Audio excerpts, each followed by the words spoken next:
This happened about 2 months ago, and it's become a legend among my coworkers. One of them suggested I write it up and post it on this site. I'm a 44-year-old man living in Northern California. I work for a municipal water district in a small city way out in wine country. And basically my job is to deal with the various problems that arise from the water storage and transfer. If you've never been here, Napa County is mostly a giant marshland with tons of farms, vineyards, rolling hills, and small mountains to the east. On the other side of those mountains are more vineyards and wineries. This place is old, and so are the water storage tanks. We have towers, ground tanks, old standpipes, and even subterranean tanks, which we call watery graves. Because of the danger of working with them, and the occasional things you would find in them. I do physical checks on the tanks and assess for integrity, damage, tampering, or erosion, and take water samples for the guys back at our lab if I feel like the potable water could be contaminated. Essentially, I'm what happened to the water boy after his knees went bad and he retired from football. Unlike a lot of the jobs that take people to scary places like night security guards and park rangers, my job gives me the opportunity to see a lot of pretty sunsets and landscapes. And my visits to certain properties usually result in gifts of free wine or homemade cheeses. But every so often, creepy things do happen.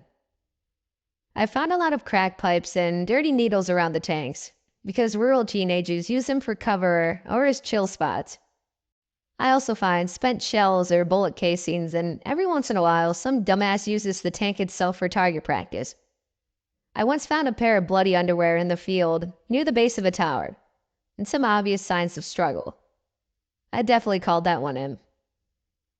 Until 2 months ago, the weirdest thing that I ever saw while I was driving through the mountain pass in the evening were two dudes in a horse costume were casually making their way down the road. Then one evening, I got a PAR, which is a property access request, on the way home from work. The site was way up past the state park in the Eastern Hills. Most of the jobs up there are simply checking the tanks on old dirt roads or talking to the ranchers about the irrigation and plumbing. That area is covered in crazy thick woods and all the roads are dark and windy. Now technically, I could have done this job the following day, but if I finished it that night, I would be able to cut the next day's workload in half and start my weekend early. So I went.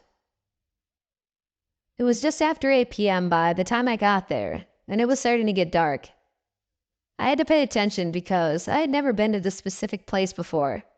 It took me a while to find the road that led to the site, but soon I made a left turn off the main highway and headed down a dusty little one-way road that snaked through the woods. About a quarter-mile in, I rolled past a young woman standing by a tree.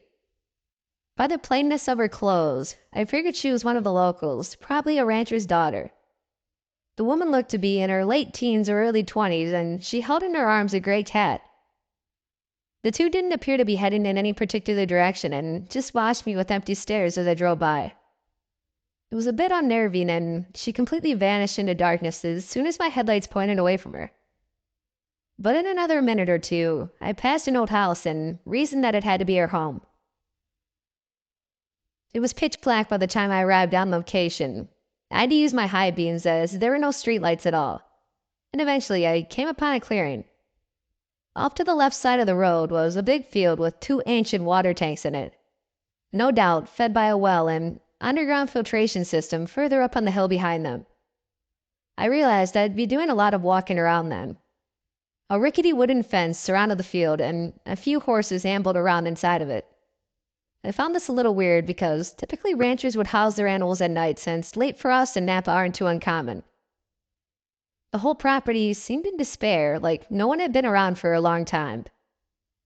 If there's one thing you learn quick in my job, it's that farmers and folks who live in rural places or up in the mountains tend to have guns. The police take too long to get out there during emergencies, so these people look after their own.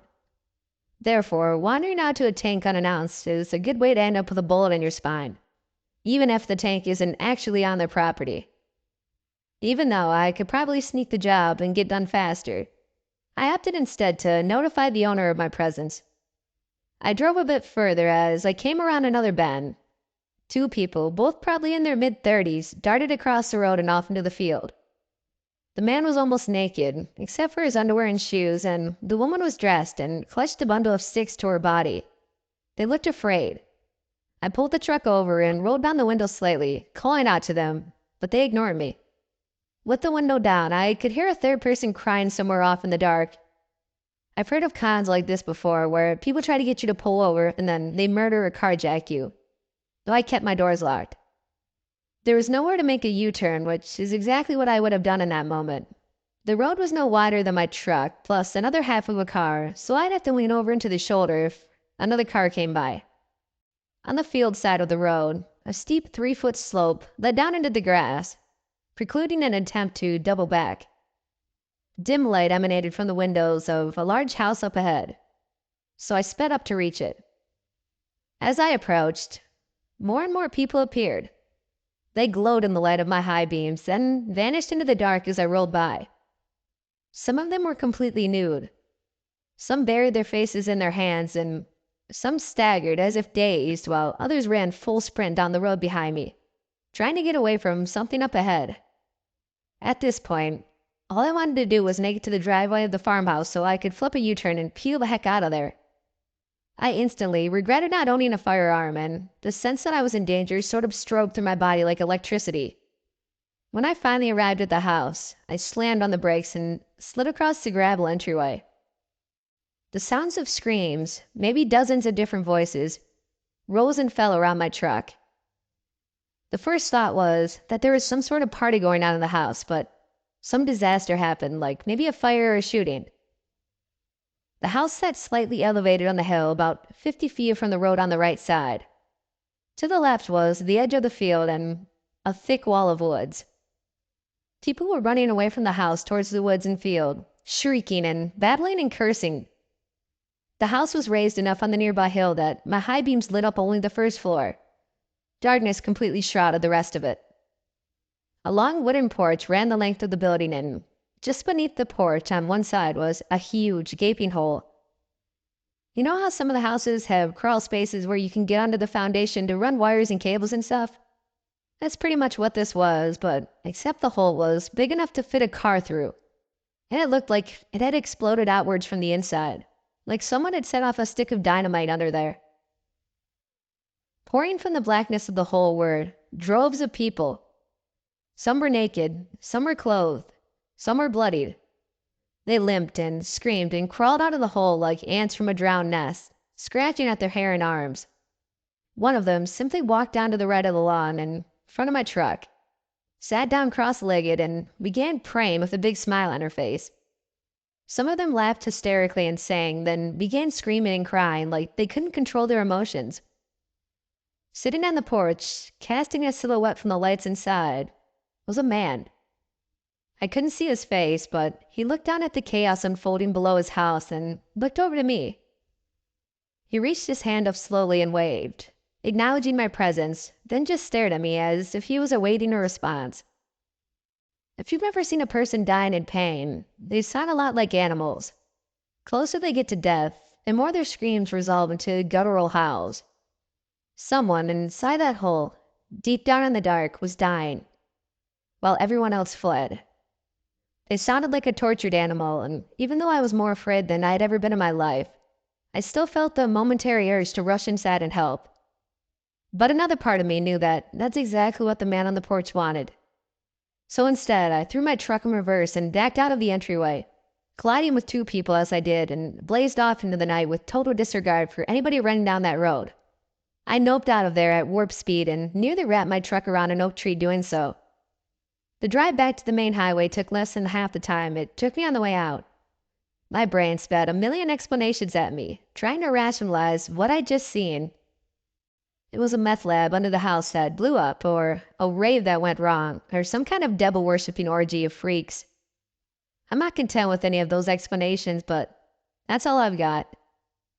And even though I'd probably seen 30 people flee that house and half of them ran down the road, I never spotted a single one of them on the drive back. The only person I did see was the young woman with the cat. They were standing in the same place as they were before. They hadn't moved an inch. As I blew past her, the woman waved at me. When I got back to the city at the bottom of the hill, I called 911 and told them what I saw. I also followed up with them in the days after that event, but I was never given much of an explanation. All I was told was that they were investigating suspicious activity. I don't take jobs out in that area anymore, and I always finish my work before dusk. There won't be a part 2 to this story because I'm not stupid enough to go back there. Sorry, everybody, but I don't want to see that again.